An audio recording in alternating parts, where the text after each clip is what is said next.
Welcome to VoiceOver. I'm your host, Heather Bigley, and today we're discussing one of those films that's considered part of the international film canon, all caps. We're talking about Wild Strawberries, written and directed by Swedish playwright and filmmaker Ingmar Bergman, and released in 1957, the same year as his film The Seventh Seal. And you might be more familiar with The Seventh Seal because its imagery gets quoted all over. In fact, do yourself a favor and look up The Seventh Seal Swedish Chef. It's amazing. You will be so happy. Both films made Ingmar Bergman's reputation as an auteur, which was a new term from the French filmmakers and critics over at Cahiers du Cinéma.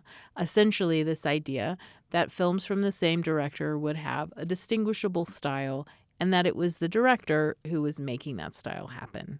It's kind of a lie, you guys, just so you know. Anyway, these two films make use of a high-contrast black and white cinematography, as well as Bergman's troupe of theatrical actors. And the films have these philosophical themes that make you ask yourself questions like, what kind of life am I living? What kind of person have I become? Is it possible to change?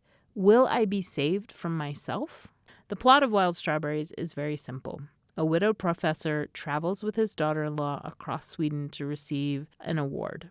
He's 78. The plot is rather episodic. We move between exchanges with various hitchhikers, first young people in a love triangle, and then a second bitter middle-aged couple, and the professor's flashbacks to his own marriage, youth, and childhood. We also witness the professor's foreboding dreams. The film is one that bears viewing and reviewing, but give yourself some time, like my guest Sharon Swenson, who has viewed the film over a lifetime. Remember to stick around after the convo for some recommendations.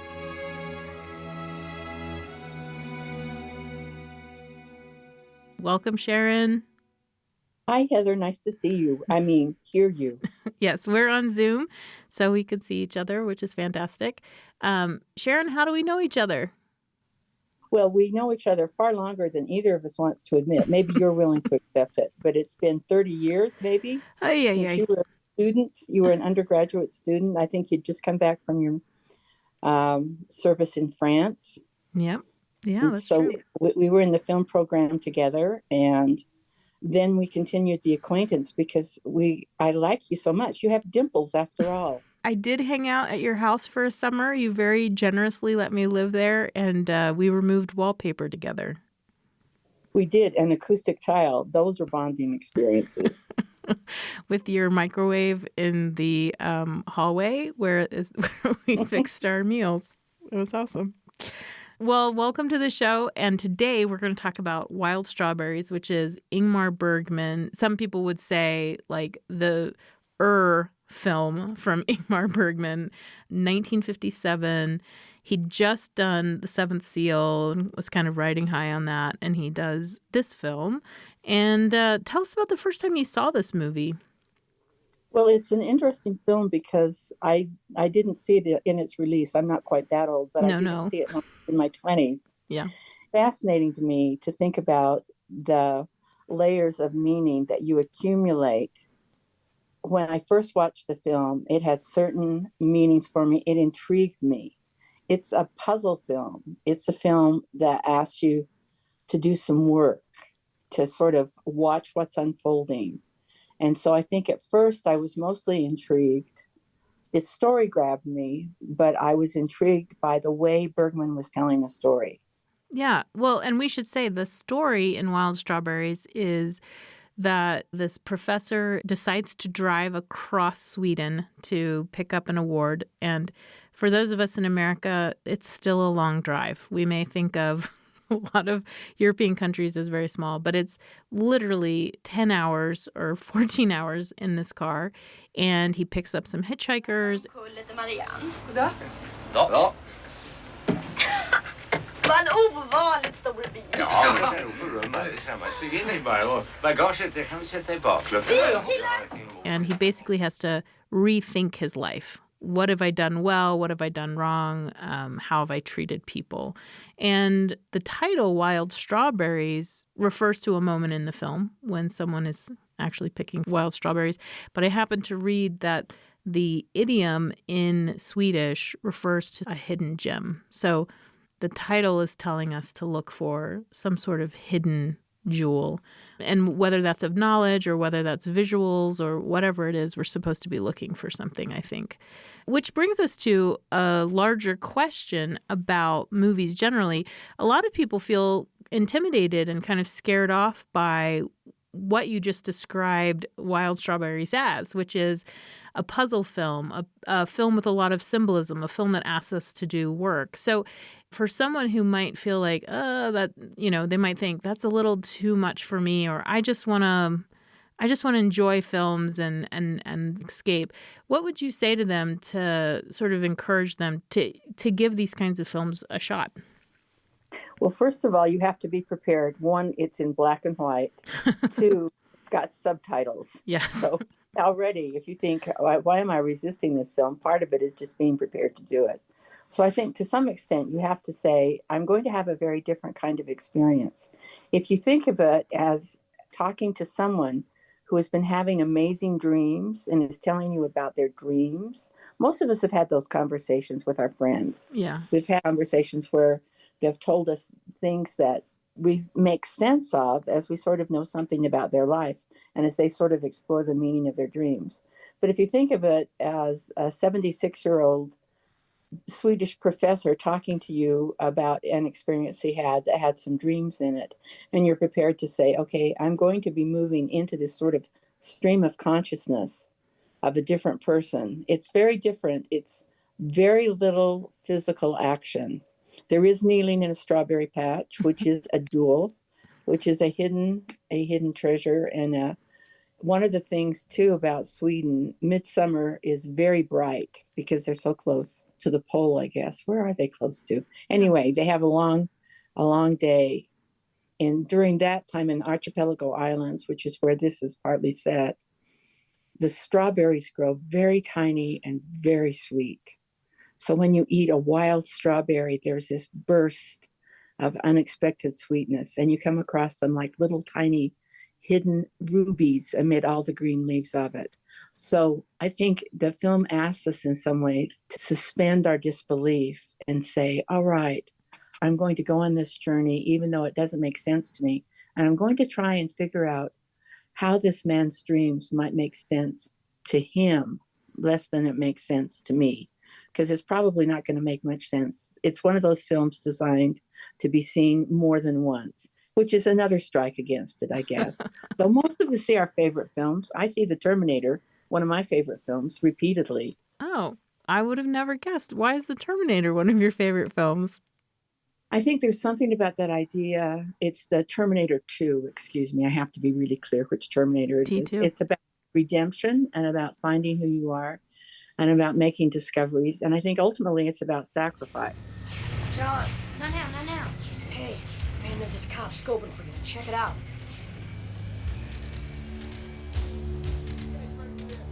Split, man, just go.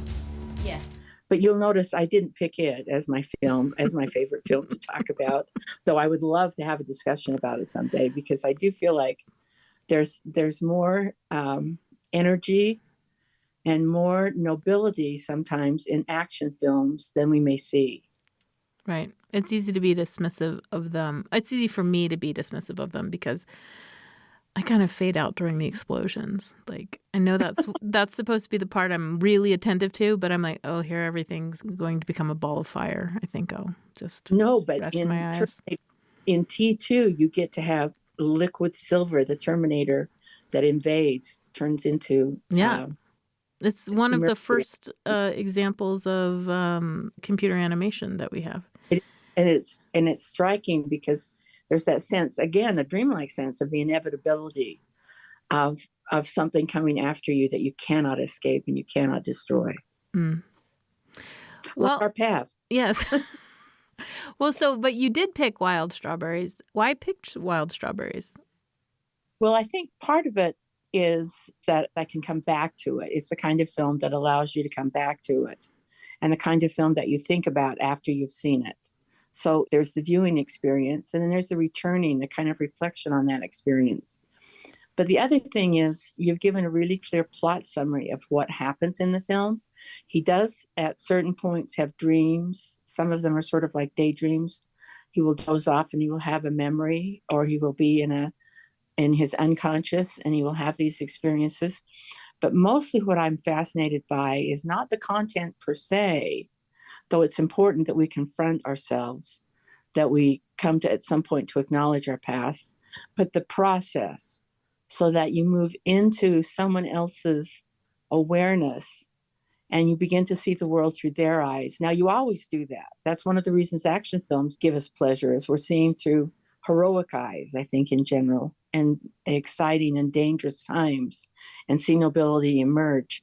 But here, what you are is suddenly within the mind of a person who has lived a long life, but not a particularly good life, not a life that has been marked by good deeds or by sweetness. And we uncover some of the causes of his wounds. One of the things we're looking at is, how did a person end up being both honored by this doctorate from a university and at the same time so alienated from the people in his life?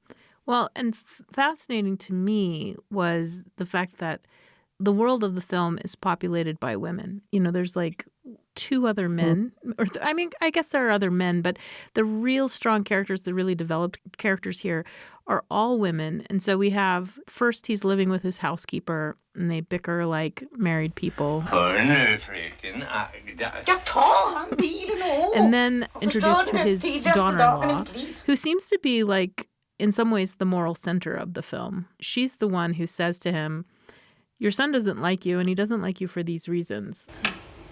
Ska jag svara dig uppriktigt? Jag frågar dig. Du är en gammal egoist, farbror Isak. Du är fullkomligt hänsynslös. Du har aldrig lyssnat till någon annan än dig själv. Men du maskerar det bra bakom din gammelmans finess och din vänliga charm. And she's not hysterical. She's just like, this is the truth, which he has to accept. She's pregnant, so she's like carrying life with her, right? She's the one who's going to, I don't know, like there's this vision of this old man who's going to the grave, and then we literally have visions of women taking babies from cradles. And so the female is very much associated with rejuvenation and rebirth and birth itself and life, whereas the men are associated with coffins. That's one of the dreams. And the son. Coldness. The son who says he wants to commit suicide. But women are also, I mean, it's not like women are all noble and good in this film either. No, he has a very vicious mother. A mother who, by the time you reach the journey in the film where he's 76, his mother is in her 90s. But you can see from the exchanges, there is the wounding. Varför är du inte hemma hos Evald och sköter om ditt lilla barn? Evald och jag har inga barn. Nog är det underligt med unga människor nu för tiden. Själv You can födde see jag 10 the barn. pain. And I think that's one of the interesting things about it. Bergman is known for his female characters and for the fact that he is inspired by women and that he shows them as, and maybe in some ways, idyllic. They're always, certainly beautiful. they are, So beautiful. And he shows them in this black and white, which is quite stark, but at the same time beautifully lit.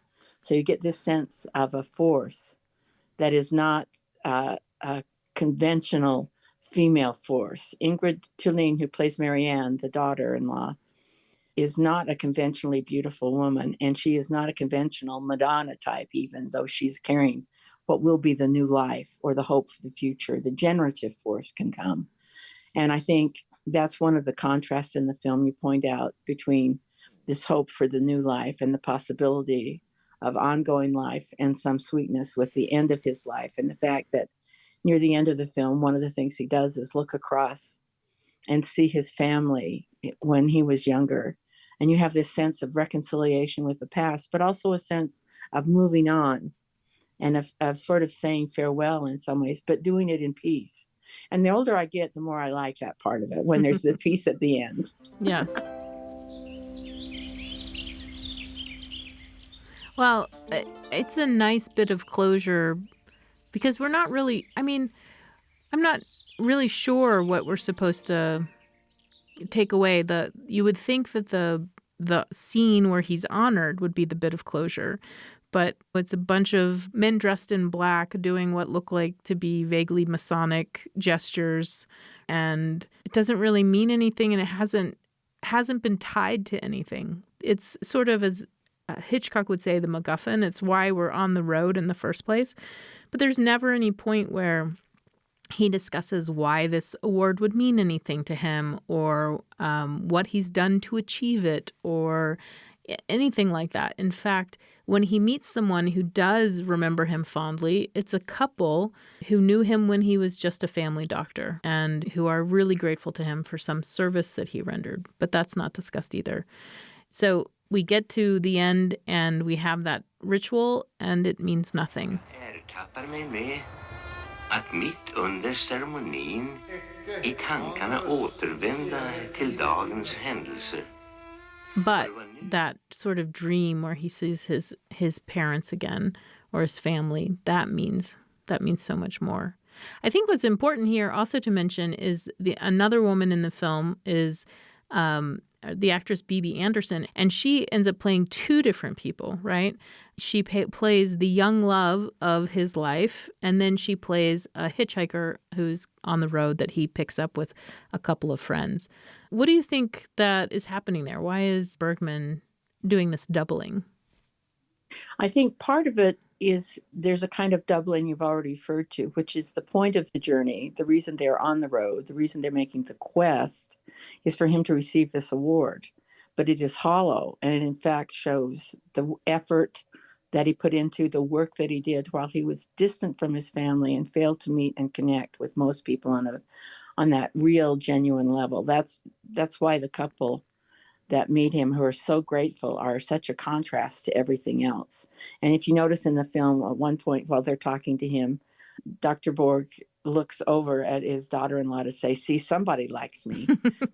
There's an interesting sense of wanting him to see one of the unexpected sweetnesses he finds, I think, is that he did do some good.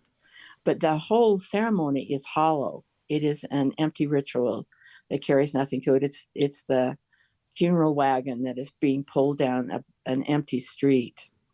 It is without meaning. But on the other hand, in the sort of dream that he has of his past love in the strawberry patch, you have this sense of there was this sweetness in his life and there was the potential for it. Of course, the love of his life chose to marry his brother, Right. Which is another of those wounds that you begin to see.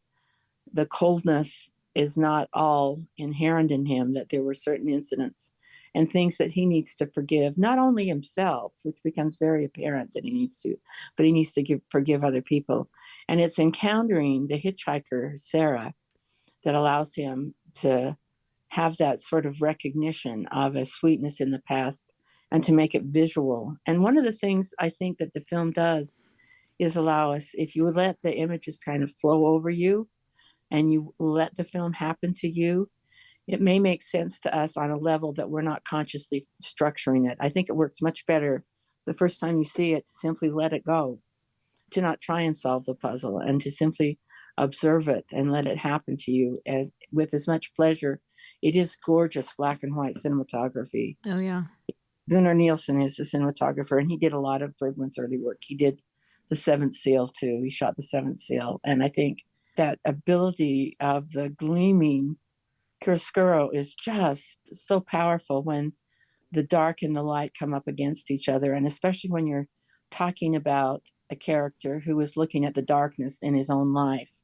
At the end of his life, he's sort of looking back and trying to find the light spaces and the dark spaces and to kind of confront them.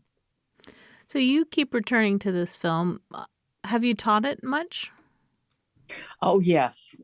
No, actually, when I say yes, no, I think it's one of the things that you have to be very wary of if you're teaching film is to not burden other people with your favorite films. Because inevitably you will be offended and they will be disappointed. I used to start a film class by saying everything that your professors, or when I was at the high school level, your teachers pick in a literature class or in a film class are because they like the films. So you cannot walk in here and be like, well, that was stupid, right? Like you can come up with reasons why it was stupid and you can talk about it like in a like in language that conveys that you thought it was stupid for some reason, but you cannot just dismiss it because I control your grade and Well, as long as we're blatant about the power dynamics of why you should listen and watch this film. No, I think that's fair. But I also think one of the things that happens when you have a film that brings you almost a transcendent experience that takes you out of not just your everyday life, but takes you into a realm where you connect in some ways with another person's soul, even if that's not the most likable person, even if that's not someone you would want to get to know if you met them on the street. When it gives you that kind of experience, I think you treasure that and you want other people to have the same experience. But my own past has shown me that is not a likely thing to happen. In a film class? In a film class, even with among your friends, Yeah. You learn pretty soon that unless they're your film friends, you try very hard not to go, well, this is the most amazing film. It's Iranian. You'll love it. And they're going, nothing happened. I watched it for 2 hours and we only saw fields go past. Nothing happened. Then you learn to share the secrets of your heart with people who you'd rather talk about T2 with. Yes. Well, this film, I feel like there are these messages in it that have to do with how do we treat other people? How do we engage with the world around us? And because the person that we're learning it from is also learning it. And he's an older man, right? Like we sort of expect he's going to have all this wisdom, but he himself still needs to learn these lessons. Do you think those are the most important lessons for you from the film, or is there something else from the film that really speaks to you on a personal level? What speaks to me on a personal level is that capacity we have, no matter when in our lives we are, no matter how much we've developed certain ways of looking at the world, perceiving ourselves and perceiving others, that there is hope for change, that there is a potential within us that we can learn and come to know things about ourselves, but they won't be necessarily grim. They won't always be lovely unicorn rainbow dreams either. They're going to be some discovery of some difficult things in our lives. But I think when you mentioned the first scene in the film, when he's getting ready to go on his trip and his housekeeper Agda is talking to him, one of the things you see is they have a relationship that has a sweetness to it and a relationship that is stable and has been sustaining in some ways. And it's in sharp contrast to what you're going to learn about his relationship with his daughter-in-law, with his son, with his own marriage. You get the hitchhikers they pick up, the quarreling couple of hitchhikers they almost run into.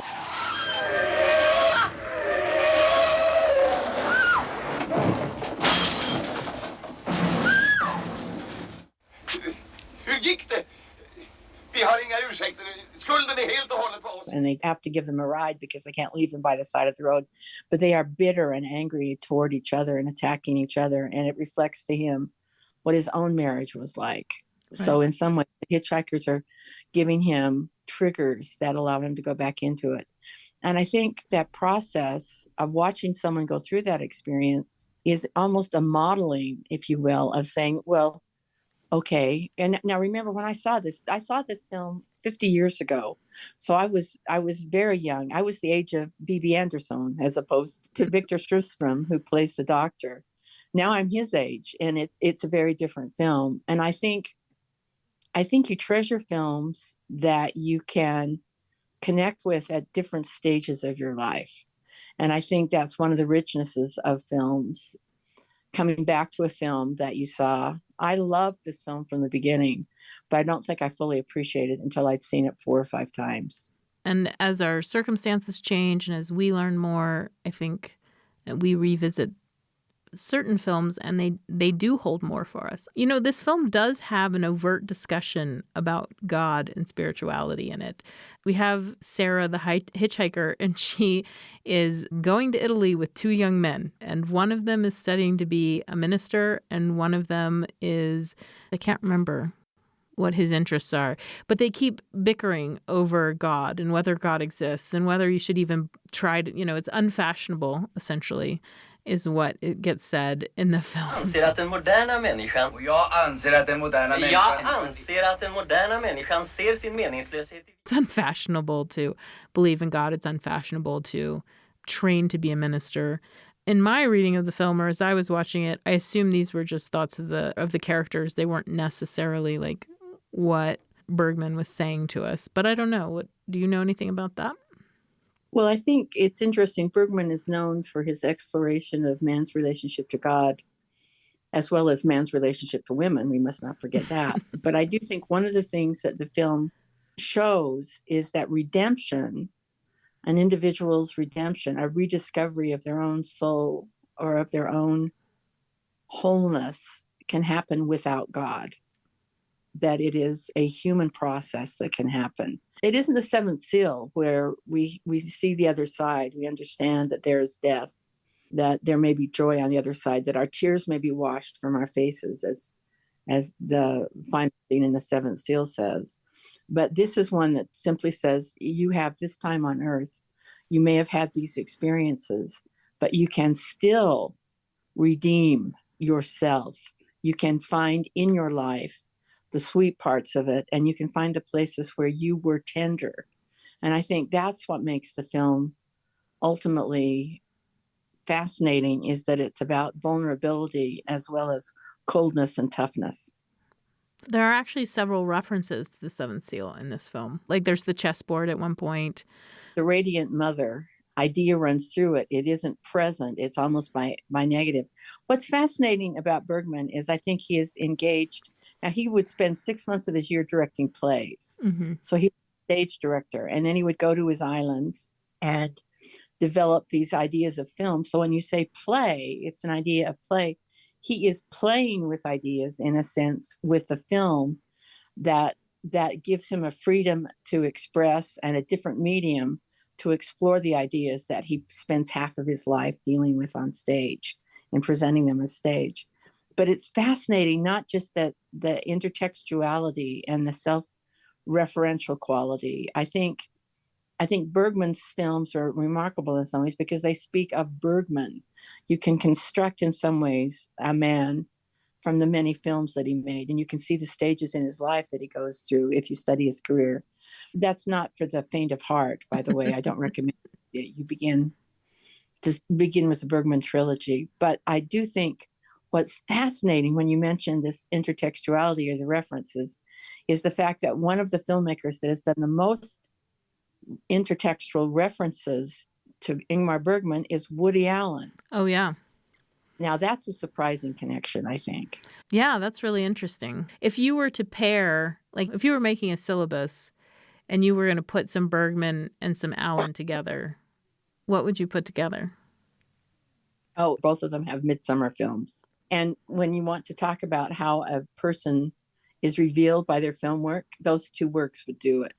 First of all, Bergman's midsummer film is so completely, was the basis for A Little Night Music.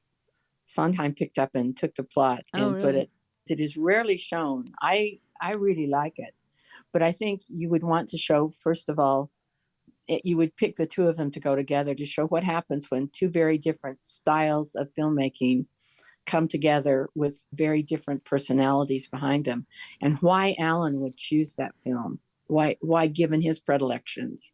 It's also fascinating to say, why would Bergman make that film? It is so unlike any of his other films. I just thought about what the self-referential moment was in Wild Strawberries to The Seventh Seal, and it's wild strawberries. There's that moment in in The Seventh Seal where they share the strawberries among the travelers, and they're all I think there's at least 3 of them eating together. It's this quiet moment of sunlight in the afternoon where they're resting, and it's this just quiet joy that they're having together. Och detta ska vara mig ett tecken och en stor tillräcklighet.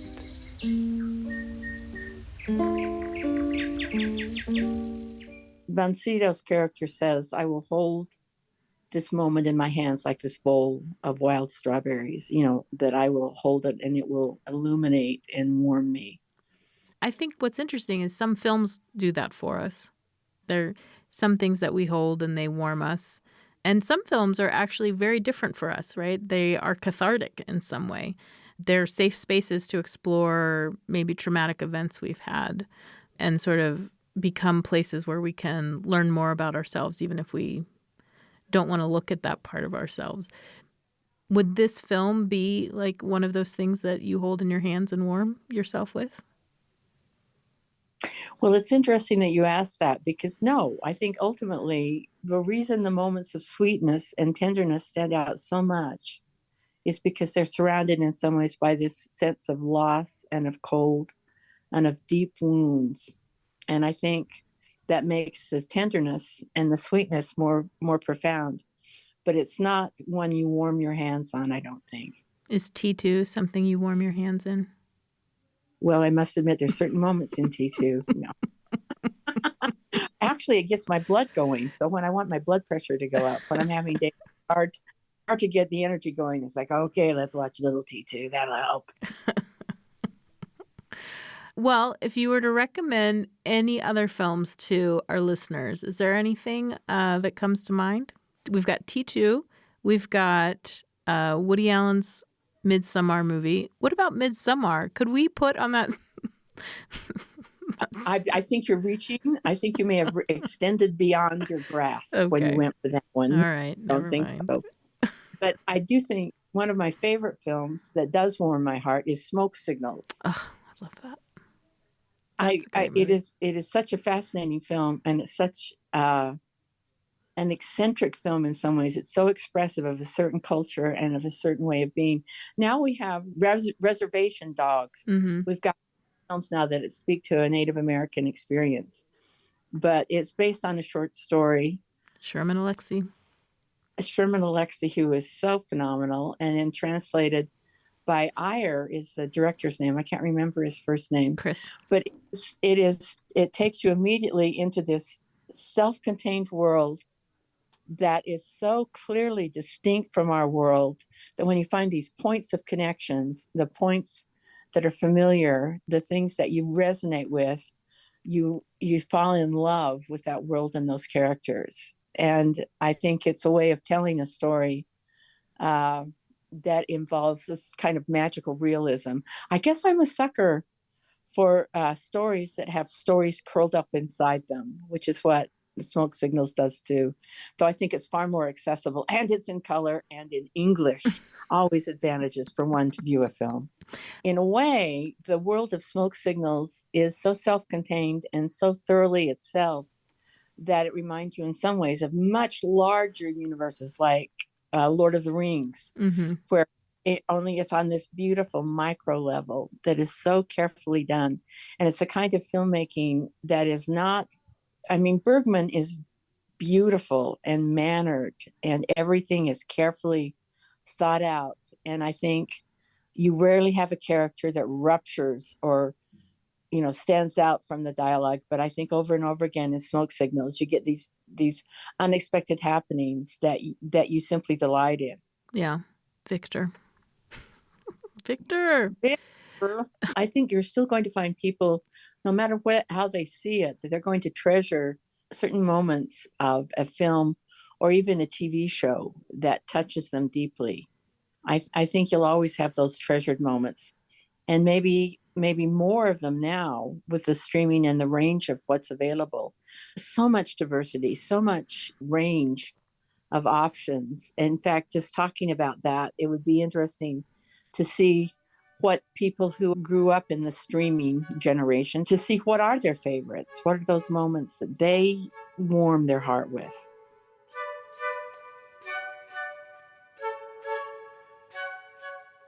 If you're interested in Wild Strawberries, you can watch it on a number of platforms if you're already subscribed, even Amazon Prime.